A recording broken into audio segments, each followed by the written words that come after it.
Big boss హౌస్‌లో కాదు. బయట మన నిజ జీవితంలో కూడా ఒకరికి అదృష్టం మరొకరికి దురదృష్టం అని వింటూ ఉంటాం కదా! అయితే ఇప్పుడు అలాంటి ఒక సంఘటన చోటు చేసుకుంది. పృథ్వీకి అవినాష్ అదృష్టం దురదృష్టంగా మారింది. టికెట్ టు ఫినాలే సాధించిన తర్వాత అవినాష్‌ని సేవ్ చేయటం కోసం పృథ్వీని బలి చేసేస్తుంది బిగ్ బాస్ యాజమాన్యం.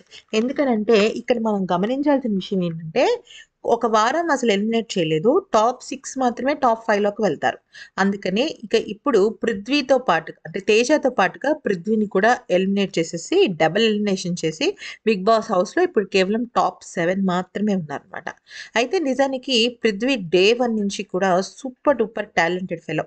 అందరూ మాస్క్‌లాడారు, సేఫ్ గేమ్‌లాడారు గానీ పృథ్వీ ఏ రోజు కూడా సేఫ్ గేమ్ ఆడలేదు. తను మనసులో ఏమనుకుంటే అది ఓపెన్‌గా జెన్యూన్‌గా చెప్పాడు. అయితే తన జెన్యూనిటీ పాపం తనని కాపాడలేకపోయింది. ఇక ఈ వారం నిఖిల్‌తో పాటుగా ప్రేరణ కూడా నామినేషన్స్‌లో ఉండడం, అదే సమయానికి రోహిణి నామినేషన్స్‌లో లేకపోవటము, అలాగే అవినాష్ టికెట్ టు ఫినాలే సాధించడంతో బిగ్ బాస్ వాడిని కాపాడడం కోసం లీస్ట్ ఓటింగ్ వచ్చిన అవినాష్‌ని కూడా పక్కన పెట్టేసేసి, సేవ్ చేసేసి అన్యాయంగా, అక్రమంగా పృథ్వీని ఎలిమినేట్ చేయడం జరిగింది. అయితే టాప్ 5లో ఉండాల్సిన పృథ్వీ 13థ్ వీక్‌లోనే ఎలిమినేట్ అవ్వటం నిజంగా అవినాష్ దురదృష్టాన్ని పృథ్వీకి ట్రాన్స్‌ఫర్ చేసినట్టు అనిపించింది.